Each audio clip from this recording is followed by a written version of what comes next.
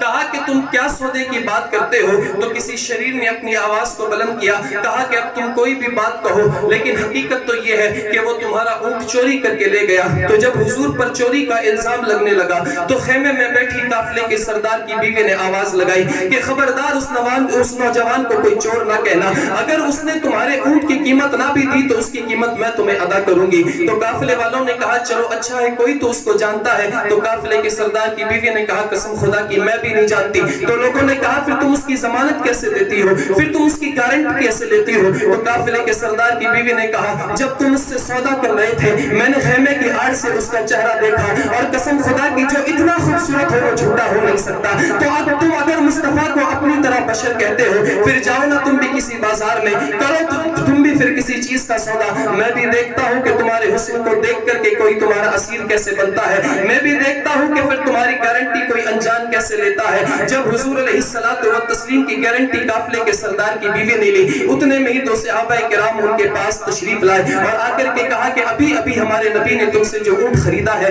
انہوں نے یہ قیمت تمہاری بھیجی ہے اور تمہاری ضیافت کے لیے کچھ کھجوریں بھی بھیجی ہیں۔ ان لوگوں نے کہا کہ یار اس قیمت کو ہٹا، اس کھجور کو بھی ہٹا، بتا تو صحیح کہ وہ پیارا کون تھا، بتا تو صحیح کہ وہ بندہ کون تھا۔ کہا وہ مسلمانوں کے آخری نبی ہے، ان کا نام محمد ہے، وہ مدینے میں تشریف رکھتے ہیں۔ تمام قافلے والوں نے یک آواز میں کہا اب قیمت چھوڑ دے، اب تو کیا اونٹ کی قیمت کی باتیں کرتا ہے، ہم نے اپنی جان کا سودا اس کے بازار میں کر دیا ہے، اب ہمیں بھی تو اپنے ساتھ لے کر کے اس کا غلام بنا۔ سبحان اللہ۔ تو یہ حضور کا حسن تھا جو دیکھتا تھا حضور علیہ السلام کا عاشق بن جایا کرتا تھا۔ وہ آئے تھے نا حضرت عامر بن دوس بھی، قبیلہ دوس کے سردار، حضرت ابو ہریرہ جس قبیلے سے تعلق رکھتے ہیں وہ قبیلہ دوس کہتا ہے کہ کہلاتا ہے۔ حضرت ابو ہریرہ کا نام آپ نے سنا ہوگا، جلیل القدر صحابی رسول ہے، ان کے بارے میں آتا ہے کہ ان کا ذہن بڑا کمزور تھا، کوئی بات ان کو یاد نہیں رہتی تھی۔ ایک دن حضور علیہ السلام کے پاس حاضر ہوئے، آ کر کے کہنے لگے حضور میں تو ہلاک ہو گیا، میں برباد ہو گیا۔ سرکار نے فرمایا ابو ہریرہ تجھے کیا ہوا؟ حضرت ابو ہریرہ عرض کرنے لگے یا رسول اللہ جب قیامت کے دن کل مجھ سے پوچھے گا میں نے تجھے میرے نبی کی صحبت دی تھی، میں نے تجھے میرے نبی کی محفلوں میں جگہ دی تھی، بتا تو صحیح میرے نبی کی محفل سے کون سے قیمتی موتی تو بٹور کر کے لایا ہے؟ تو حضور میرا تو ذہن اتنا کمزور ہے کہ کوئی بات سنتا ہوں تو بھول جاتا ہوں، تو جب کل قیامت کے دن مولا مجھ سے سوال کرے گا میں کیا جواب دوں گا؟ سرکار علیہ السلام نے فرمایا ابو ہریرہ کیوں پریشان ہوتا ہے، میرے پاس آ، اگر تیرے پاس کوئی مشکل رہتی بھی ہے تو کیوں ٹینشن لیتا ہے؟ اللہ نے مجھے بھی مشکل کشا بنا کر کے بھیجا ہے۔ حضرت ابو ہریرہ کہتے ہیں کہ حضور نے مجھے اپنے پاس بلایا اور فرمایا کہ چادر لے کر کے ایسے کھڑے ہو جا، میں چادر لے کر کے کھڑا ہو گیا، حضور نے اپنے ہاتھوں کو ایسے کر کے میری چادر میں ڈالا۔ حضرت ابو ہریرہ کہتے ہیں کہ بظاہر تو مجھے کوئی چیز نظر نہیں آ رہی تھی کہ حضور نے کس چیز میں اپنا ہاتھ ڈالا تھا، لیکن وہ ہماری طرح تو تھے نہیں کہ کوئی چیز سامنے ہو تبھی وہ چیز میں ہاتھ ڈال سکے۔ یقیناً حضور نے اگر ہاتھ ڈالا ہوگا تو یا تو حوض کوثر میں ڈالا ہوگا ہوگا یا جنت کے کسی دریا میں ڈالا ہوگا۔ ابو ہریرہ کہتے ہیں کہ یار جو نبی اتنا پاور رکھتا ہے کہ نماز پڑھائے تو ہاتھ آگے بڑھائے اور فرمائے کہ میں نماز میں تھا، میرے سامنے اللہ نے جنت کو رکھا تو میں نے جنت میں ایک انگور کا خوشہ دیکھا، میں نے اس کو لینے کے لیے ہاتھ آگے بڑھایا اور قسم خدا کی اگر میں وہ انگور کا گچھا لے آتا تم قیامت تک کھاتے رہتے، وہ انگور کا گچھا ختم نہیں ہوتا۔ تو یار جس نبی کا اختیار یہ ہے مسجد نبی میں کھڑا ہو اور ہاتھ آگے بڑھائے تو جنت تک ہاتھ پہنچے، تو حضرت ابو ہریرہ کہتے ہیں پھر اگر وہ ہاتھ یوں ڈالے تو حوض کوثر میں کیسے نہ پہنچے۔ حضرت ابو ہریرہ کہتے ہیں حضور نے 3 بار اپنے ہاتھوں کو ایسے کر کے میری چادر میں ڈالا،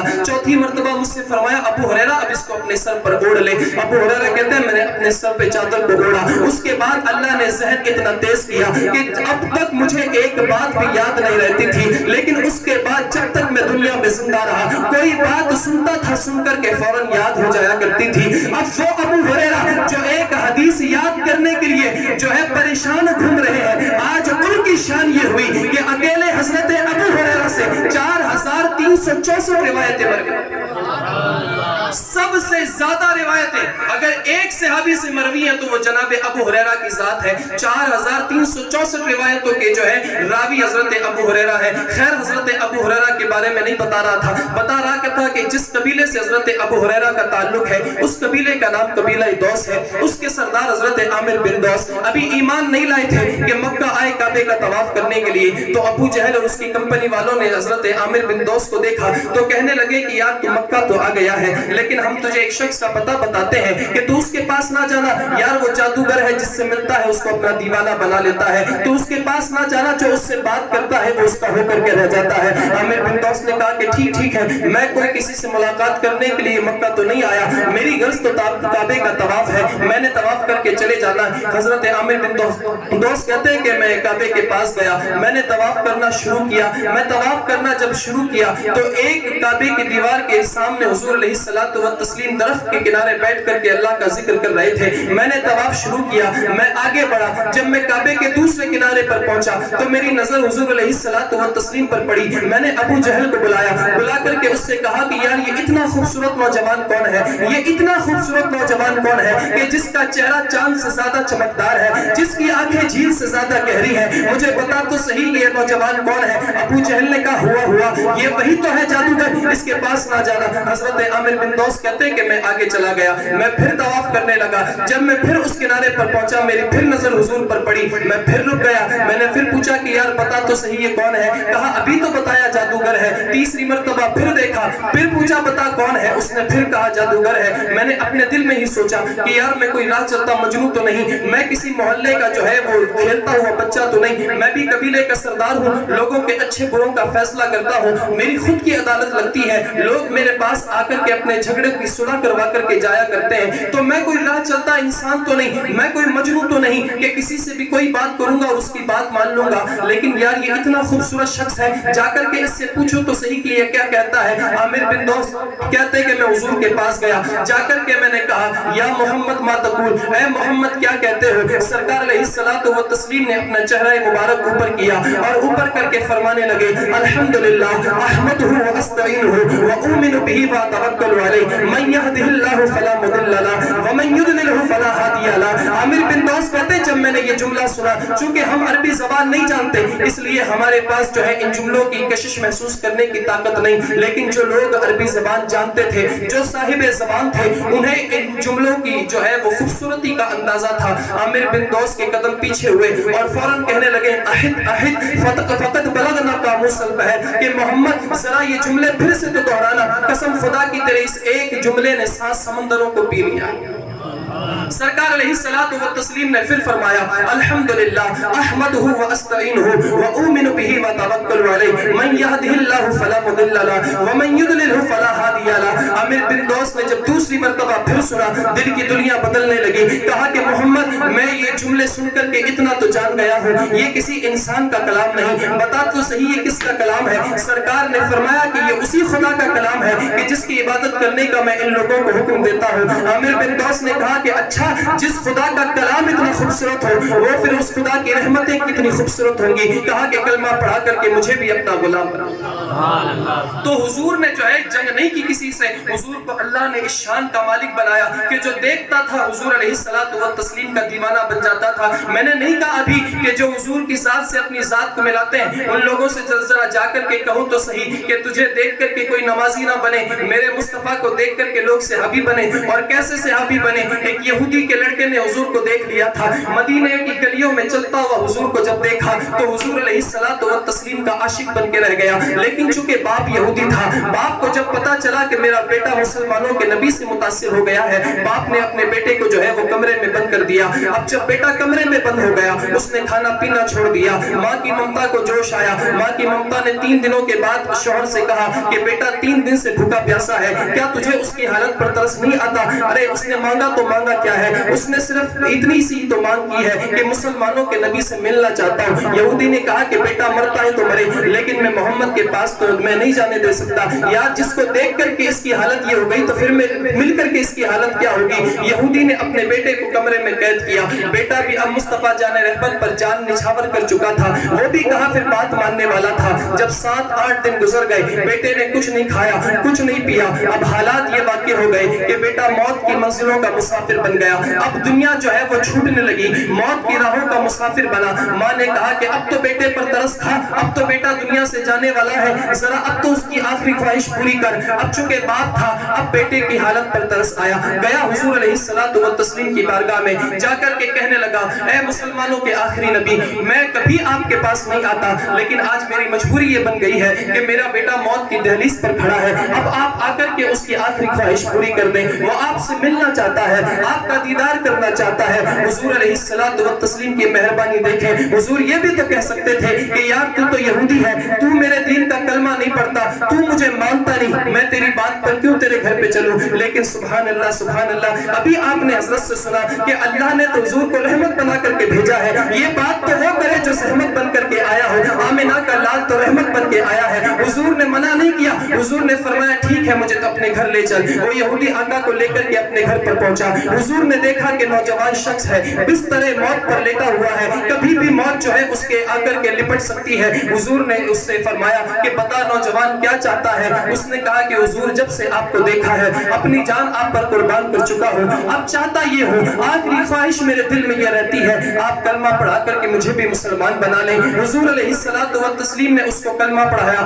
مسلمان بنایا. حضور کا کلمہ پڑھانا تھا کہ چند لمحوں کے بعد اس کی موت واقع ہو گئی. اب آپ علماء سے مسئلہ پوچھیں, اب آپ علماء کی بارگاہ میں رجوع کریں اور جا کر کے مسئلہ پوچھیں کہ آپ ہمیں یہ بتائیں کہ اس نے ابھی تک کوئی نماز نہیں پڑھی, اس نے ابھی تک کوئی روزہ نہیں رکھا, اس نے ابھی تک کوئی زکات نہیں دی, اس نے ابھی تک جو ہے وہ حج نہیں کیا, اس نے کعبے کا طواف نہیں کیا, اس نے صفا مروہ کی سعی نہیں کی, اس نے مقام ابراہیم پر 2 گانا نماز ادا نہیں کی. اب ہمیں بتائیں کیا یہ بھی صحابی بڑا مرتبہ رکھتے ہیں؟ تو دنیا کا ہر عالم آپ کو کہتا ہوا نظر آئے گا کہ تم مرتبے کی بات کرتے ہو. اب بھلے یہ 1 منٹ کا صحابی ہے لیکن اس کی طاقت کا عالم یہ ہے, اس کی شان کا عالم یہ ہے کہ ہزاروں غوث بھی مل جائیں تو اس کا مقابلہ نہیں کر سکتے, ہزاروں خواجہ اعظم بھی مل جائیں تو اس کی دہلیز پر آ کر کے اس کا مقابلہ نہیں کر سکتے. پتا چلا کہ اللہ کی بارگاہ میں مقام و منزلت عبادت سے نہیں ملتی, نماز سے نہیں ملتی, کسی دوسری چیز سے نہیں ملتی. اللہ کی بارگاہ میں مقام و منزلت اگر ملتی ہے تو حضور کے عشق سے ملا کرتی ہے. آج بھی اگر کوئی اپنی نگاہ لے کر کے, دل کی نگاہ لے کر کے صحابہ کی قبروں پر جائے اور جا کر پوچھے کہ بتاؤ تو صحیح تم نے اپنی جانوں کو حضور کی بارگاہ میں قربان کر دیا, کسی نے گھر لٹایا, کسی نے گھر بار لٹایا, کسی نے وطن کی قربانی دی, کسی نے اولاد کی قربانی دی, کسی نے مال کی قربانی دی. بتاؤ تو صحیح اتنی قربانیوں کے بعد اللہ نے تمہیں کیا دیا؟ میں کہتا ہوں دل کی نگاہ سے جا کر کے پوچھنا, ہر بندے کو جواب یہی ملے گا, یہ ناز یہ انداز ہمارے نہیں ہوتے, جھولی میں اگر ٹکڑے تمہارے نہیں ہوتے, بے دام بک جائیے بازار نبی میں, اس شان کے سودے میں خسارے نہیں ہوتے. اور ملتی نہ اگر بھی حضور آپ کے در سے, اس ٹھاٹ سے منتوں کے گزارے نہیں. نعرہ تکبیر, نعرہ رسالت, مقام مصطفیٰ، عظمت مصطفیٰ۔ مجھے بتاؤ اگر تم نے یہی تعلیم لوگوں تک پہنچانی ہے کہ مصطفیٰ ہماری طرح بشر ہے تو پھر آج کا بچہ مصطفیٰ کا ادب کیسے کرے گا؟ مان لو اگر کل بچہ تمہارا اسکول میں جائے، کوئی عیسائی بچہ تمہارے آ کر کے بچے سے ملے اور وہ آ کر کے کہے کہ یار یہ تم کیا 12 ربیع الاول کے جلسے مناتے ہو، ذرا میرے ایک سوال کا تو جواب دو، کیا ہمارا نبی افضل ہے یا تمہارا نبی افضل ہے؟ تو مسلمان کا بچہ کہے گا کہ ہمارا نبی افضل ہے، تو عیسائی کا بچہ کہے گا کہ صاحب تمہارا نبی کیسے افضل ہو گیا؟ ہمارا نبی تو تمہارا قرآن کہتا ہے کہ 3 دن کا بولا تھا، وہ 3 دن کا جانتا تھا۔ اللہ نے سورہ مریم میں ارشاد فرمایا نا، جب حضرت مریم سے لوگوں نے پوچھا کہ بتا یہ بیٹا تو کہاں سے لائی ہے، تیری تو شادی بھی نہیں ہوئی، حضرت مریم نے فرمایا تھا کہ مجھ سے نہ پوچھو اسی بچے سے پوچھو۔ قرآن کہتا 3 دن کا عیسیٰ تھا۔ جب لوگوں نے حضرت عیسیٰ سے سوال کیا کہ بتا تو کون ہے، قرآن گواہی دیتا قال انی عبداللہ آتانی الکتاب وجعلنی نبیا۔ حضرت عیسیٰ 3 دن کے تھے، لیکن جب لوگوں نے سوال کیا حضرت عیسیٰ نے فرمایا میں اللہ کا بندہ اس کا نبی ہوں، اللہ نے مجھے کتاب عطا فرمائی ہے۔ تو عیسائی بچہ مسلمان بچے سے کہے گا کہ تمہارا تو خود کا قرآن گواہی دیتا ہے کہ ہمارا نبی 3 دن کا جانتا تھا کہ وہ نبی ہے، لیکن تمہاری حدیثوں میں تو لکھا ہوا ہے کہ تمہارا نبی 40 سال کے بعد جانا وہ نبی ہے۔ اب جب تم نے حضور کی ذات پر کمپرومائز اختیار کیا، حضور کو معاذ اللہ ان پڑھ بولا، حضور کو اپنی طرح بشر بولا، تو پھر تمہارے بچے نے بھی وہی سیکھا۔ وہ جو ہے ہار کر کے اپنے گھر پہ آیا، اس کو جو ہے جواب نہیں ملا، چونکہ اس کو سکھایا یہ گیا تھا کہ حضور معاذ اللہ 40 سال کے بعد جاننے لگے کہ وہ نبی ہے۔ اس نے حضور کی شان کا مطالعہ نہیں کیا، لیکن سبحان اللہ سبحان اللہ، اب اگر یہی میلاد میں آنے والا بچہ، اب یہی مصطفیٰ جان رحمت کا عاشق بچہ، یہ جب اسکول میں جائے گا، کوئی عیسائی بچہ اس سے جب یہ سوال کرے گا کہ بتا تو صحیح تیرا نبی افضل ہے یا میرا نبی افضل ہے، وہ کہے گا کہ میرا، وہ کہے گا کیسے تیرا نبی تو 40 سال کے بعد جانا کہ وہ نبی ہے، ہمارا نبی 3 دن کا جانتا ہے کہ وہ نبی ہے۔ تو مسلمان کا بچہ فوراً جو ہے حدیث کا تھپڑ اس کے منہ پہ مارے گا اور کہے گا کہ 3 دن کا جاننا کون سی بڑی بات ہے، میں تجھے بتاؤں میرے نبی کی شان کیا ہے۔ میرا نبی تو ارشاد فرماتا ہے کنت نبیا آدم بین الماء والطین، کہ لوگوں میں تو اس وقت بھی نبی تھا جب آدم پانی اور مٹی کے درمیان تھا۔ اب کوئی جانے نہیں کہ مقام مصطفیٰ کیا ہے، کوئی جانے نہیں کہ شان مصطفیٰ کیا ہے، وہ تھک ہار کر کے پھر گھر پہ تو آئے گا، وہ کہاں کسی سے مناظرہ کرنے بیٹھے گا۔ لیکن یہی مصطفیٰ جان رحمت کا ادب اگر باپ نے سینے میں رکھا ہوگا تو وہ بیٹا فوراً کہے گا کہ 3 دن کا بولنا کون سی کمال کی بات ہے۔ ہمارے تو امت کے ولی بھی جو ہے اتنی طاقت رکھتے ہیں کہ جب پیدا ہوتے ہیں تو روزہ رکھ کر کے پیدا ہوتے ہیں۔ ہمارے امت کے تو ولی جب یہ شان رکھتے ہیں تو امت کا نبی کس شان کا مالک ہوگا۔ لیکن ہم نے بچوں کو سکھایا نہیں نا، ہم نے بچوں کو تعلیم نہیں دی، ہم نے یہی سکھایا کہ نبی معاذ اللہ ان پڑھ تھے، نبی تو معاذ اللہ امی لقب والے تھے، ان کو پڑھنا لکھنا نہیں آتا۔ میں نے کہا کہ تم نے یہ کون سی دلیل سے کہا کہ ہمارے نبی معاذ اللہ ان پڑھ تھے؟ کہنے لگے کہ حضور کا لقب امی تھا، اور 63 سالہ زندگی حضور کی اٹھا کر کے دیکھو تو وہ کسی مدرسے میں پڑھنے نہیں گئے، انہوں نے کسی یونیورسٹی سے جا کر کے تعلیم حاصل نہیں کی، ان کا کوئی استاذ نہیں۔ میں نے کہا بے وقوف، اگر استاذ کوئی انسان نہیں دنیا میں تو تو نے حضور کو ان پڑھ کہہ دیا، تو پھر تو نے قرآن کی آیت کا انکار کر دیا۔ اللہ تو قرآن میں فرماتا ہے الرحمن علم القرآن، کہ لوگوں سنو میرے نبی کو ان پڑھ نہ کہنا، چونکہ انسان اگر استاذ بنتا ہے تو شاگرد سے زیادہ استاذ کے پاس علم ہوتا ہے، اور میں نے اپنے نبی سے زیادہ علم کسی کو نہیں دیا، تو میرے نبی کا استاذ کو انسان اب بن ہی نہیں سکتا۔ میرے نبی کا استاذ بن سکتا ہے تو پروردگار بن سکتا ہے۔ قرآن نے جو ہے وہ حوالہ پیش کر دیا، قرآن کہتا الرحمن علم القرآن، کہ رحمان وہ ہے کہ جس نے اپنے حبیب کو قرآن سکھایا ہے۔ مجھے بتاؤ تو صحیح، تم نے کم علمی کی بنیاد پر کہہ ڈالا کہ نبی معاذ اللہ امی تھے، نبی معاذ اللہ ان پڑھ تھے۔ شاعر نے کتنی خوبصورت بات کہی، کون کہتا ہے امی تھے رسول اکرم، بات کہنے کا نہ کسی کو کرینا آیا، کوئی اور ہوتا بہتر تو پڑھاتا ان کو، پڑھ کر خدا سے جو شاہ مدینہ۔ تم نے اپنی عقل کے گھوڑے دوڑا کر کے حضور کو جو ہے وہ جاننا چاہا، حضور کو پہچاننا چاہا، اس لیے تم مصطفیٰ کے گستاخ بنے، لیکن حضور کو اپنی عقل کے گھوڑے دوڑا کر کے نہ سمجھے۔ حضور علیہ الصلوۃ والتسلیم کی جب شان سنا کرے تو تسلیم کیا کرے، ہاں ہمارا نبی ایسا۔ اس نے یوسف پہ کٹی مصر میں انگشت سنا۔ شاعر کہتا ہے کہ جب لوگوں نے حضرت یوسف کو دیکھا، زلیخا کی سہیلیوں نے حضرت یوسف کو دیکھا تو حضرت یوسف کو دیکھ کر کے اپنی انگلیوں کو کاٹ بیٹھی، لیکن میرے نبی کی تو شان اللہ نے یہ رکھی۔ آج 1400 سال کے بعد، آج 1450 سال کے بعد نیوار گھر کا کوئی مسلمان اس نے حضور کو دیکھا تھوڑی ہے، اس نے تھوڑی حضور کا دیدار کیا ہے، لیکن قربان جائے اس نے تو صرف قرآن میں سنا کہ جس کے چہرے کو قرآن نے والضحیٰ کہا، جس کی زلفوں کو قرآن نے واللیل کہا، جس کے سینے کو قرآن الم نشرح لک صدرک کہتا ہے، جس کی سیر کو قرآن سبحان الذی اسری کہتا ہے، جس کی نظر کی شان یہ کہ قرآن ما زاغ البصر وما طغی کہے، جس کے کلام کا عالم یہ کہ قرآن وما ینطق عن الہوی کہے، جس کی زندگی ایسی کہ قرآن لقد کان لکم فی رسول اللہ اسوۃ حسنہ کہے، جس کے لقب ایسے کہ قرآن یاسین اور طٰہٰ کہے، جس کے گھڑیاں جس کی زندگی کے لمحات، جس کی زندگی کے گھڑی ایسی ہو کہ قرآن کہے وللآخرۃ خیر لک من الاولی۔ اب آج کے نیوار گھر کے مسلمان نے جو 1450 سال کے بعد پیدا ہوا، اس نے حضور کو دیکھا تو نہیں لیکن قرآن میں حضور کا صرف ذکر سنا، لیکن آج کتنی محبت ہے مسلمان کے دل میں کہ آج 1450 سال کے بعد بھی اب اگر کوئی بندہ حضور کی ذات پر اگر گستاخی کرتا ہوا نظر آتا ہے تو یہ 1450 سال کے بعد کا مسلمان بھی اپنی گردن کٹوانے کو تیار رہتا ہے۔ تو جس نے یوسف کو دیکھ کر کے انگلیوں کو کاٹا، اس نے کیا کمال کر دیا، اس نے تو دیکھا پھر کاٹی، یہاں تو بن دیکھے مسلمان گردن کٹوانے کو تیار۔